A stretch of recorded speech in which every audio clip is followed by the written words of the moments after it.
الشیطان الرجیم بسم اللہ الرحمن الرحیم الا ان اولیاء اللہ لا خوف علیہم ولا هم یحزنون صدق اللہ مولانا العظیم وصدق رسولہ النبی الامین المتین المبین الکریم ونحن علی ذلک لمن الشاہدین والشاکرین والحمد للہ رب العالمین۔ آئیے ایک بار آقا انعامدار مدینے کے تاجدار گنبد خضرا میں آرام فرمانے والے آقا جناب محمد رسول اللہ صلی اللہ تعالی علیہ وسلم کی بارگاہ بے کس پناہ میں بلند آواز سے مل کر پڑھے درود پاک اللہم صلی علی شفیعنا مولانا محمد بارک وسلم صلی علیہ صلاۃ و سلام علیک یا حبیبی یا رسول اللہ صلی اللہ تعالی علیہ وسلم۔ عزیزان ملت اسلامیہ، ربیع الاخر شریف کا مہینہ چل رہا ہے اور آپ لوگ بخوبی جانتے ہیں کہ اس مہینے کی نسبت حضور غوث الاعظم دستگیر رضی اللہ تعالی عنہ سے ہے۔ شاعر کہتا ہے آپ نرالے شان نرالی، آپ نرالے شان نرالی غوث اعظم جیلانی، بھر دو میری جھولی خالی، بھر دو ان کی جھولی خالی، بھر دو سب کی جھولی خالی غوث اعظم جیلانی۔ آپ نرالے شان نرالی غوث اعظم جیلانی، بھر دو جھولی سب کی خالی غوث اعظم جیلانی۔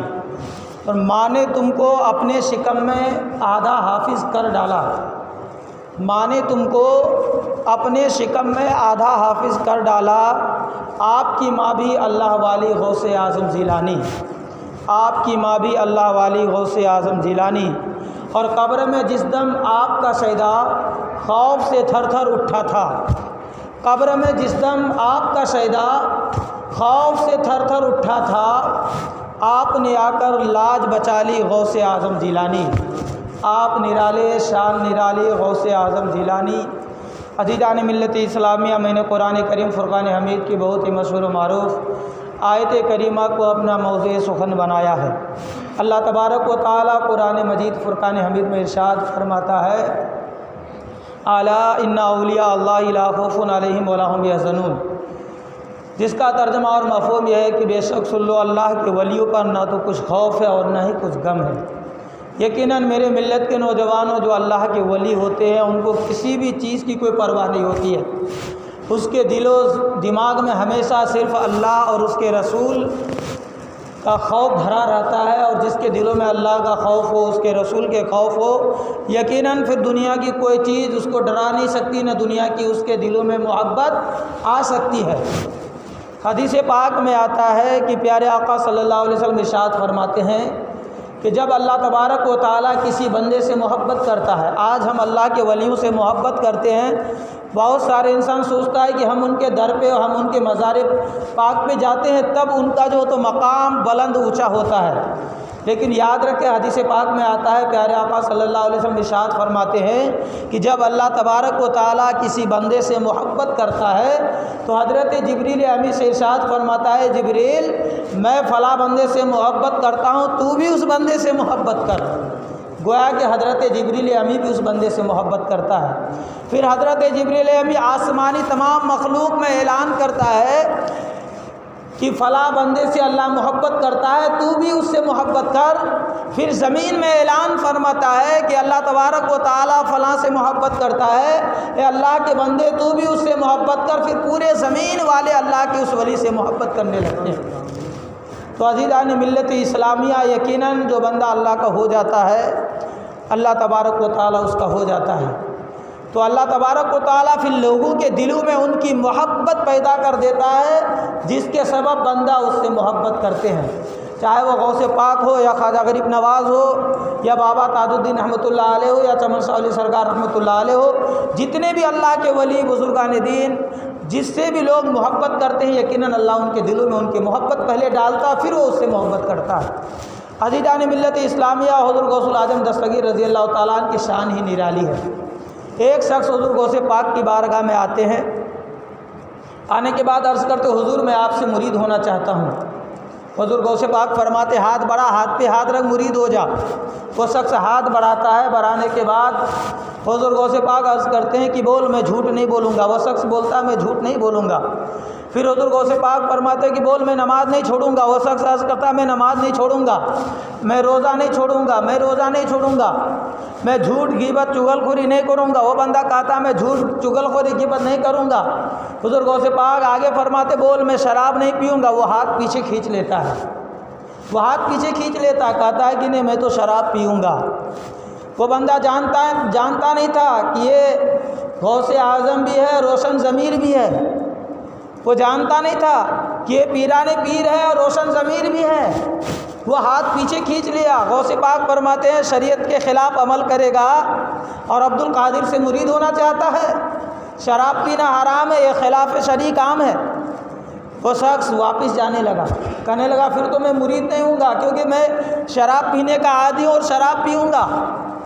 حضور غوث پاک سوچنے لگے اگر یہ بندہ واپس چلا گیا تو لوگ کہیں گے عبد القادر کے در سے ہدایت نہیں ملی، تو پھر کہاں اس کو ہدایت ملے گی؟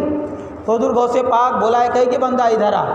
وہ شخص آئے، آنے کے بعد حضور غوث پاک فرمائے کہ ہماری ایک شرط ہے، اور وہ شرط یہ ہے کہ تو شراب پیے گا، اجازت ہے، لیکن میرے سامنے نہیں پیے گا۔ وہ شخص بولا ٹھیک ہے، میں آپ کے سامنے رہوں گا تب نہ پیوں گا۔ اسے معلوم نہیں تھا کہ غوث اعظم پیران پیر ہے، روشن ضمیر بھی ہے، معلوم نہیں تھا اسے۔ وعدہ معاہدہ کر لیا، گھر چلا گیا۔ 1 مہینہ تک جب چلتا تو اللہ اللہ کی صدائیں اس کو سنائی دیتا، جب وہ بیٹھتا تو اللہ کی صدائیں سنائی دیتا، جب وہ لیٹتا، جب وہ کسی سے باتیں کرتا تو اللہ اللہ کی صدائیں اس کو سنائی دیتا۔ 1 مہینہ گزر گیا، اس کے دل میں خیال آیا یار بہت دن سے نہیں پیا ہوں، بہت دن سے نہیں لیا ہوں، دل پریشان ہے، چلو آج پی ہی لیتا ہوں۔ غوث پاک یہاں کہاں سے آئیں گے؟ وہ شخص چادر اوڑھا، شراب کی بھٹی پہ گیا، جانے کے بعد شراب خریدی اور بغل میں دبایا، چادر اوڑھ لیا، 1 سرکل 2 سرکل پار ہوا ہی تھا کہ اس کے دل نے اور بے قراری جو ہے تو پریشان کر دیا ان کو۔ اس کے دل بے قرار ہو گیا کہ ارے یار جلدی سے میں پیوں۔ وہ گھر پہنچتا کیا، کنارے پہ گیا، بوتل کھولا، بوتل نکالا، بازو سے ڈھکن کھولا، جیسی اوپر کیا تھا آواز آئی مرید میرا وعدہ بھول گیا، عبد القادر سامنے کھڑا ہے۔ مرید میرا وعدہ بھول گیا، سامنے دیکھ عبد القادر کھڑا ہے۔ وہ شخص بوتل کو پھینک دیا۔ وہ سمجھ گیا کہ کسی نہ کسی نے ضرور عبد القادر کو جا کر بتا دیا ہے کہ میں شراب پینے کے لیے جا رہا ہوں۔ اسے معلوم نہیں تھا یہ پیران پیر روشن ضمیر ہے، یہ ہر جگہ پہنچ جاتے۔ جب وہ شخص گھر آیا، گھر آنے کے بعد پھر دوسرے دن ارادہ کیا کہ اب میں ایسے ٹائم میں اور ایسی جگہ پہ پیوں گا کہ عبد القادر وہاں پہنچ ہی نہیں پائے گا، وہاں پہنچنا ان کا ممکن ہی نہیں ہے۔ وہ شخص پھر دوسرے دن شراب کے بھٹی پہ گیا، کمبل وہ چادر اوڑھا ہوا ہے، شراب بوتل گھر میں لے کر کے آیا، چھپا کے رکھ دیا۔ گھر کے سارے لوگ سو گئے، رات کے 1-2 بجے پورے سناٹے میں پھر بوتل نکالا، ڈھکن کھولا، پھر جیسے ہاتھ یعنی اوپر کیا، ابھی شراب اندر نہیں گیا تھا، پھر آواز آئی مرید میرا وعدہ بھول گیا، عبد القادر سامنے کھڑا ہے۔ پھر وہ شخص شراب کے بوتل کو پھینک دیا۔ گھر والے جاگ گئے، صبح بیوی بول رہی کہ آج کی رات پکڑا گیا نا، آدھ رات پکڑا گیا نا، شراب پی رہا تھا۔ وہ سمجھ گیا کہ ہماری بیوی نے جا کر کے عبد القادر کو بتائے ہوں گے، ہماری بیوی ہی نے جا کر کے میرے پیر کو بتائے ہوں گے، اب میں کل رات ایسی جگہ پہ پیوں گا جہاں عبد القادر پہنچ ہی نہیں سکتا ہے۔ پھر وہ تیسری رات تیسرے دن گیا، شراب کے بوتل خریدا، لے کر کے آیا، گھر میں رکھ دیا۔ جب رات کے 2-3 بجے تنہائی میں سناٹے میں سارے لوگ جو ہے تو سو گئے، تو شراب کی بوتل کو لیا، چادر اوڑھا، بغل میں دبایا، گھر سے نکلا، 1 سرکل 2 سرکل 3 سرکل پار ہوا۔ گھر کی بازو میں آبادی یعنی جنگل تھی، یعنی بہت جھاڑ تھے، اس جنگل کے اندر گیا جو ڈاٹو اندھیرا تھا، جہاں کوئی کسی کا نام و نشان تک نہیں تھا، اس جگہ پہ پہنچا اور دل میں سوچا آج تو میں پی ہی لوں گا، اب یہاں کیسے عبد القادر آئیں گے میرے ملت کے نوجوانوں۔ پھر وہ شراب کو نکالا، بوتل کو، ڈھکن کو کھولا، ابھی ہاتھ اوپر کیا تھا، ابھی شراب منہ کے اندر نہیں گیا تھا، پھر آواز آئی مرید وعدہ بھول گیا، سامنے عبد القادر کھڑا ہے۔ اتنا کہنا تھا کہ شراب کی بوتل کو پھینک دیا، کہنے لگا حضور اگر پینے کے لیے دینا نہیں تھا تو اجازت کیوں دیا تھا؟ جب میں نے مرید ہونے کے لیے آیا تو وعدہ کیا تھا نا کہ شراب پیوں گا، آپ نے بولا تھا سامنے مت پینا، جب ہم کو پینے کے لیے دینا ہی نہیں تھا تو پھر مجھے اجازت کیوں دی؟ حضور غوث پاک کہنے لگے اگر تمہیں میں اجازت نہیں دیتا تو تم واپس چلے جاتے اور شراب پیتے، لوگ کہتا کہ عبد القادر کے ہاں اس کو رہنمائی نہیں ملی، ہدایت نہیں ملی، تو ہدایت کہاں ملے گی؟ اسی لیے میں نے تمہیں پینے کے لیے اجازت دیا تھا، لیکن میں نے کیا وعدہ کیا تھا کہ میرے سامنے مت پینا، اب میں تو یہاں موجود ہوں۔ تو عزیزان ملت اسلامیہ، حضور غوث پاک کی شان ہی نرالی ہے، آپ کی شان بہت بلند و بالا ہے۔ ایسے ایک واقعہ اور آتا ہے کہ حضور غوث پاک کی بارگاہ میں ایک شخص آیا، وہ چور تھا، مرید ہونے کے لیے آیا، غوث پاک کو کہا حضور میں آپ سے مرید ہونا چاہتا ہوں۔ حضور غوث پاک کہنے لگے ٹھیک ہے، ہاتھ بھرا مرید ہو جا۔ تو وہ شخص کہنے لگا کہ ہماری 2 شرطیں ہیں، اگر ہماری 2 شرطیں آپ مانیں گے تو میں مرید ہوں گا، اگر نہیں مانیں گے تو میں مرید نہیں ہوں گا۔ یہاں مسئلہ یہ ہوتا ہے کہ پیر جو مرید کو بات کہتے ہیں وہ مرید عمل کرتے ہیں، لیکن یہ معاملہ الٹا ہے، مرید ہی پیر سے کہہ رہے ہیں کہ ہماری 2 شرطیں آپ کو ماننی پڑے گی پھر میں آپ کا مرید ہوں گا۔ حضور غوث پاک کہنے لگے بول کیا ہے؟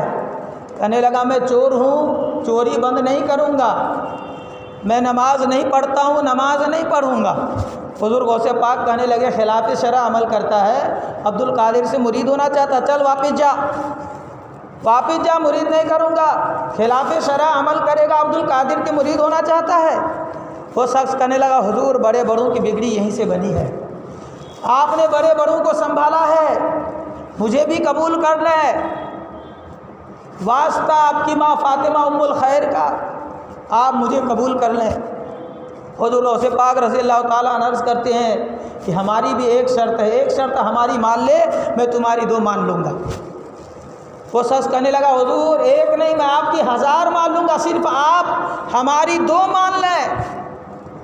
اللہ اللہ قربان جائے، حضور غوث پاک کہنے لگے ٹھیک ہے تو نماز نہیں پڑھے گا، ٹھیک ہے تو چوری کرتا رہے گا، لیکن جب اذان کا وقت ہو جائے تو صرف اذان دے دینا، بس اتنا کام ہے، قبول کر لے تو۔ وہ شخص کرنے لگا بس اتنی سی بات، ہمیں تو اجازت مل گئی، نماز نہیں پڑھنا ہے، چوری کرنا ہے، ٹھیک ہے قبول ہے، ہاتھ آگے بڑھایا، مرید ہو گیا۔ اب گھر آیا، جب اذان کا وقت ہوا ہوتا تو اذان اپنے گھر میں چپکے سے دھیرے سے آواز میں پڑھ دیتا۔ ایک دن گزرا، 2 دن گزرا، تیسرے دن بیوی بولی کہ ارے تجھے اگر نمازی بننے کا اتنا ہی شوق ہے تو مسجد چلا جا، مسجد میں جا کر کے اذان دے، یہاں کیا گھر میں دھیرے دھیرے چپکے سے اذان دے رہا ہے؟ اور چلو یہ تو ٹھیک ہے اذان دے رہا، وہ جانے دے، بات کی بات ہے، لیکن گھر کے سامان ختم ہو گئے ہیں، جلدی سے چوری کرنے جا، کوئی سامان لے کے آ تاکہ چولہا جلے، گھر میں کچھ بھی کھانے پینے کے نہیں ہے، اناج غلہ سب ختم ہو گیا ہے۔ عزیزان ملت اسلامیہ، وہ شخص کہتا ہے کہ ہاں میں تو وہی سوچ رہا ہوں، میں عبد القادر سے وعدہ کر لیا ہوں کہ جب اذان کا وقت ہوگا میں اذان دوں گا، میں وہ کوئی ٹائم نکال رہا ہوں کہ وقت ملے تو میں چوری کرنے کے لیے جاؤں، لیکن موقع ہی نہیں ملتا ہے۔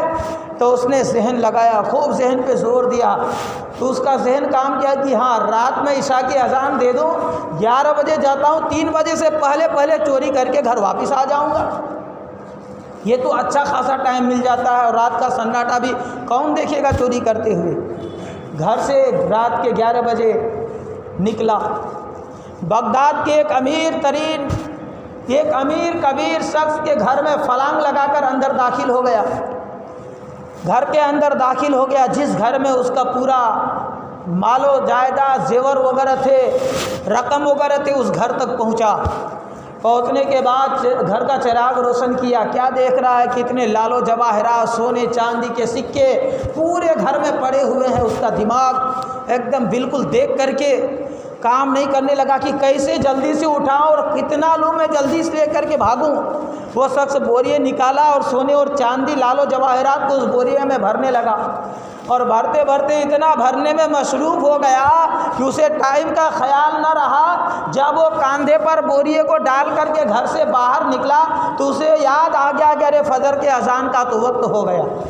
اب وہ کرتا کیا نہیں، عبد القادر جیلانی سے وعدہ کیا ہوا ہے کہ مجھے وقت جب اذان کا ہو تو اذان دینا۔ اس نے کیا کیا، گھر کے آنگن ہی میں پورے سامان کو رکھا اور اذان دینی شروع کر دی۔ اذان دینا تھا ادھر ان کا کہ گھر کے پورے لوگ جو سنتری منتری سب سو رہے تھے سب جاگ گئے، سب بیدار ہو گئے۔ جب وہ اذان دے کر کے پیچھے مڑ کر کے دیکھا تو کیا دیکھ رہا، ارے باپ گھر کے پورے لوگ جاگ چکے ہیں، اب تو خیر نہیں ہے، اب مرتا کرتا کیا نہیں۔ اس نے سوچا چلو اذان تو دے ہی دیا، 2 رکعت آج پڑھ ہی لیتا ہوں، 2 رکعت پڑھ ہی لیتا ہوں۔ وہ شخص نیت کی اور 2 رکعت پڑھنے لگے۔ جب تک گھر کے جو لوگ جگے تھے، گھر کے لوگ وضو کر کے پیچھے آ کر کے کھڑے ہو گئے۔ جب پلٹ کر کے دیکھا تو کیا دیکھ رہا ہے کہ 2 صف لگی ہوئی ہے، کہیے سبحان اللہ۔ حضور غوث پاک کی نگاہ ولایت دیکھیے، حضور غوث پاک کا مقام اور مرتبہ دیکھیے کہ کس طریقے سے انسان کی اصلاح کر رہے ہیں، کیسے انسان کی زندگی کو بدل رہے ہیں۔ وہ شخص نے کیا سوچا کہ چلو اب مرتا کرتا کیا نہیں، 2 رکعت پڑھ ہی لیتا ہوں۔ جب سلام پھیرا، پیچھے مڑ کر کے دیکھا تو 2 صفیں لگی ہوئی تھی۔ ایک نے آگے بڑھ کے کہا حضور اگر اجازت ہے تو اقامت پڑھ دوں؟ وہ کہنے لگا ارے میں چور ہوں، کوئی حضور نہیں ہوں، میں تو پھنس گیا ہوں، مجھے کسی طرح بھاگنے کا موقع دے کہ میں بھاگوں یہاں سے۔ وہ کہنے لگے نہیں حضور آپ کی یہ عاجزی ہے، یہ آپ کی عاجزی ہے کہ آپ اپنے آپ کو چور کریں۔ چور بھلا کوئی اذان دے سکتا ہے؟ چور بھلا کوئی اذان دے کر گھر والے کو جگائے گا؟ آپ کے پیشانیوں پر ولایت کی لکیروں نے قبضہ کر رکھا ہے۔ آپ کی پیشانی بتا رہی کہ آپ کوئی عام آدمی نہیں ہے، اللہ کے ولی ہے۔ آپ کی پیشانی بتا رہی ہے کہ آپ بہت بڑے اونچے، بہت بڑے مقام، بلند بالا مقام آپ کا ہے۔ آپ اجازت دیں حضور تو اقامت پڑھوں؟ سورج طلوع ہونے والا ہے۔ غصے میں جھٹک کے کہا ٹھیک ہے پڑھ، ٹھیک ہے پڑھ اقامت پڑھنا شروع کیا۔ حضور غوث پاک مدرسہ قادریہ بابو شیخ میں مسکرا رہے ہیں اور کہہ رہے ہیں کہ پھنس گیا وہ پھنس گیا۔ مرید پوچھ رہے حضور کون پھنس گیا؟ کہنے لگے وہ چور جو آیا تھا، 2 منوا کے مجھ کو میں نہ پھنسا، 1 مان کے میرا پھنس گیا۔ اب وہ چور نماز پڑھا دی، نماز پڑھانے کے بعد جیسے سلام پھیرا، نماز سے فارغ ہوئی، دعا کے بعد لوگ ہاتھ اور پیر چوم رہے ہیں۔ وہ کہنے لگا ارے بھائی میں چور ہوں، میرے ہاتھ پیر کاہے چوم رہے ہو؟ لوگوں نے کہا کہ نہیں یہ آپ کی عاجزی ہے کہ آپ اپنی عاجزی پیش کر رہے ہیں، آپ چور نہیں بلکہ کوئی اللہ کے ولی ہیں، آپ کی پیشانی بتا رہی ہے۔ وہ شخص کہنے لگا کہ نہیں میں چور ہوں۔ پھر اس بوریے کے پاس لے کر کے گھر والے کو لے کر کے گیا، جس گھر سے وہ بوریے سے سامان لے کر کے وہ باہر آیا تھا۔ جب وہاں پر آیا گھر والے کو دیکھا کہ دیکھ اگر یقین نہ ہو تو اب تو یقین کر لو کہ میں چور ہوں کہ نہیں ہوں، یہ دیکھ آپ کے گھر کے سامان ہے۔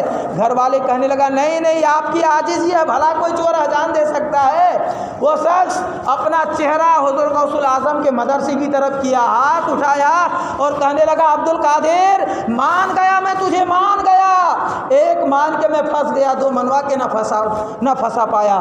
عزیزان ملت اسلامیہ، وہ شخص چور کہنے لگا ابھی 1 وقت پڑھا ہوں، صرف 2 رکعت پڑھا ہوں تو لوگ ہاتھ اور پیر چوم رہے ہیں، اگر 5 وقت پڑھ دوں تو نہ جانے کتنی عزت ہمارے شہر میں ہو۔ عزیزان ملت اسلام، یہ ہے حضور غوث الاعظم دستگیر رضی اللہ تعالیٰ۔ حضور غوث پاک جن پر نگاہ ولایت ڈال دے، اگر وہ وقت کا چور بھی ہو تو ولی اور قطب بن جاتا ہے۔ حضور غوث الاعظم دستگیر رضی اللہ تعالیٰ عنہ کو اللہ تبارک و تعالیٰ نے اتنی طاقتیں دی ہے کہ جب چاہتے لوگوں کو اپنے طرف بلا لیتے، لوگوں کے دلوں کو اپنے طرف مائل کر لیتے، اور جب چاہتے لوگوں کو اپنے سے دور کر دیتے۔ جمعہ کا دن ہے، حضور غوث الاعظم دستگیر رضی اللہ تعالیٰ عنہ بغداد کی جامع مسجد میں جمعہ کی نماز کے لیے جا رہے ہیں۔ راستے میں ہزاروں لوگوں کا مجمع ہے، ہزاروں لوگوں کا مجمع ہے، لوگ چلے جا رہے ہیں، اور حضور غوث الاعظم دستگیر رضی اللہ تعالیٰ عنہ کے ساتھ قطب عراق کے قطب حضرت شیخ علی ادی پیچھے آپ کے دامن کو پکڑ کر کے جا رہے ہیں، آپ کے دامن کو تھامے ہوئے ہیں اور چل رہے ہیں۔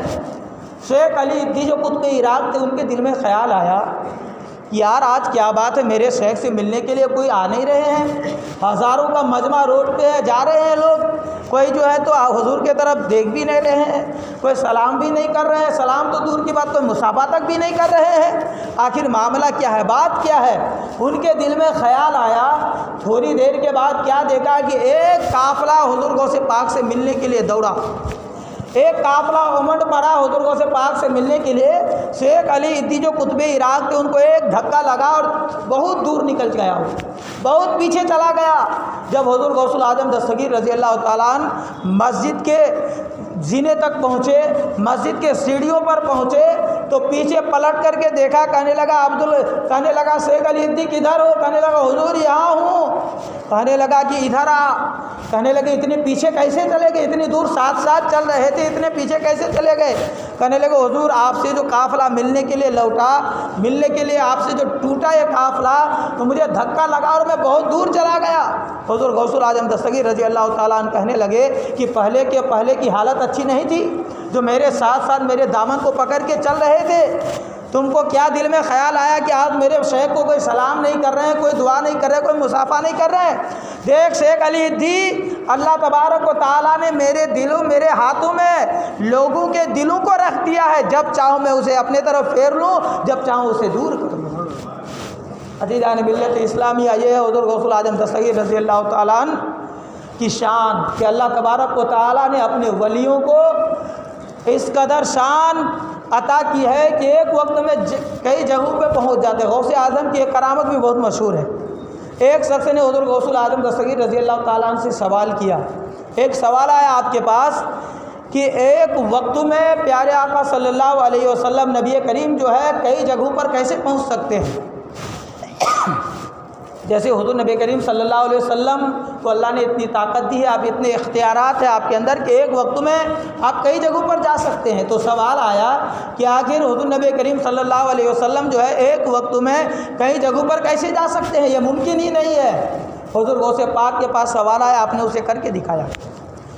ایک شخص آپ کے پاس آیا اور آپ کو دعوت دے کر کے چلا گیا، پھر دوسرا آیا دعوت دیا، تیسرا آیا دعوت دیا، یہ کے بعد ایک غالباً 70 جگہوں سے آپ کو دعوت آئی اور آپ 70 جگہوں پر ایک وقت پر پہنچے۔ جب شام کا وقت ہوا، آپس میں لوگ گفتگو کر رہے ہیں، بات چیت کر رہے ہیں کہ ارے آج عبد القادر کو میں نے دعوت دیا تھا، میں حضور میرے گھر تشریف لائے تھے، دوسرا بول رہا ہے میرے گھر، تیسرا بول رہا ہے میرے گھر۔ لوگوں میں جو ہے تو بات چیت بہت آگے بڑھ گئی، لوگ لڑنے پر اتر آئے، کہنے لگے ارے میں دعوت دیا تھا ہمارے گھر پہ، آپ کے گھر پہ کیسے آ گئے؟ کہنے لگے چلو حضور ہی سے پوچھ لیتے ہیں کن کے گھر گئے تھے۔ حضور غوث پاک کی بارگاہ میں آئے، کہنے لگے حضور آپ کن کے گھر آج دوپہر میں دعوت گئے تھے؟ یہ بول رہے میرے گھر، یہ بول رہے میرے گھر، یہ بول رہے میرے گھر، سب کہہ رہے ہیں کہ ہمارے گھر۔ حضور غوث العظم دستگیر رضی اللہ تعالیٰ عنہ کے سامنے درخت تھا، آپ نے فرمایا اس درخت کے اوپر دیکھو۔ جب لوگوں نے اس درخت کی ڈالیوں پر ٹہنیوں پر نگاہ کی، اس درخت کو دیکھنے لگا تو کیا دیکھا کہ ہر درخت کے پتے پتے پر عبد القادر جیلانی نظر آ رہے ہیں، حضور غوث پاک دکھائی دے رہے ہیں۔ عزیزان ملت اسلامیہ، یہ ہے حضور غوث پاک کی شان، یہ ہے غوث العظم دستگیر رضی اللہ تعالیٰ عنہ کے مقام کہ اللہ تبارک و تعالیٰ انہوں نے اتنا عزت اور وقار اور مقام عطا کیا۔ عزیزان ملت اسلامیہ، حضور غوث العظم دستگیر رضی اللہ تعالیٰ عنہ کے اتنے مقام اور مرتبے ہیں، آپ کے بے شمار کرامت ہے، جس کو بیان کرنا شروع کرے تو وقت کم ہے۔ آپ جمعہ میں پہلے تشریف لائے تاکہ آپ حضرت کی مکمل سامان حیات جو آپ کی زندگی ہے، آپ کی کرامات ہے، آپ کی تعلیمات ہے، آپ اس پر سن کر کے، آپ اس بیانات کو سن کر کے عمل پیرا ہوں۔ عزیزان ملت اسلامیہ، آپ بخوبی جانتے ہیں آج فلسطین کے حالات نازک نازک تر ہوتے جا رہے ہیں۔ یقیناً جب آپ موبائل یا نیوز دیکھنے لگے گا تو دل تڑپنے لگتا ہے، رونے لگتا ہے، ناقابل برداشت ہے۔ وہاں ابھی سمجھیے کہ ابھی ایسے نازک ترین حالات سے جو تو فلسطین کے لوگ گزر رہے ہیں جیسے دوسرا کربلا قائم ہو چکا ہو، کھانا بند، پانی بند، غازہ پٹی کے لوگ پریشان ہیں، حیران و پریشان ہیں۔ آپ ان کے لیے دعا کریں، جتنا سے جتنا زیادہ ہو سکے آپ ان کے لیے دعا کریں، روزہ رکھ کر کے دعا کریں، اپنے تہجد میں دعا کریں، 2 رکعت نفل نماز پڑھ کر کے دعا کریں کہ اللہ تبارک و تعالیٰ غیب سے وہاں کی مدد کرے اور ظلم اور ظالموں کو نیست و نابود کرے۔ قبل اول مسجد اقصی، جہاں نبیوں کے امام، جہاں ہمارے نبی نے امامت کی نماز پڑھائی، کہ نبیوں کے مزارات ہیں، اللہ تبارک و تعالیٰ خاص کر قبل اول مسجد اقصی کی حفاظت کرے۔ اللہ تبارک و تعالیٰ کی بارگاہ میں آپ دعا گو ہوں، آپ دعا کریں، کچھ نہیں کر سکتے کم سے کم دعا تو کر سکتے وہاں کے لیے۔ ایک خاتون بیان کرتی ہے وہاں کی کہ اب چھوٹے چھوٹے بچے اپنے ہاتھوں میں نام لکھنے لگے، نام لکھ رہے ہیں۔ پوچھا گیا کیوں نام لکھ رہے ہیں؟ تو خاتون نے جواب دیا کہ بچے اس لیے نام لکھ رہے ہیں کہ مرنے کے بعد کم سے کم ہماری لاشوں کی نشاندہی ہو سکے کہ یہ کون مرا ہے۔ اللہ اکبر، ایسے وقت آ چکے ہیں۔ اللہ تبارک و تعالیٰ کی بارگاہ میں دعا گو کہ اللہ تبارک و تعالیٰ ہمارے بیان کرنے میں، آپ کے سننے میں کسی بھی طرح کی خامی غلطی سے ہو گئی ہو تو میں اسے توبہ کرتا ہوں، استغفر اللہ ربی من کل ذنب و اتوب الیہ وما علینا الا البلاغ۔ ایک مرتبہ بلند آواز سے پڑھ لیجیے لا الہ الا اللہ محمد رسول اللہ صلی اللہ تعالیٰ علیہ وسلم۔ جو حضرات پیچھے کھڑے ان سے گزارش ہے کہ اندر آ کر کے جگہ لے لیجیے، اور ساتھ ہی ساتھ ایک اعلان سماعت فرما لیں۔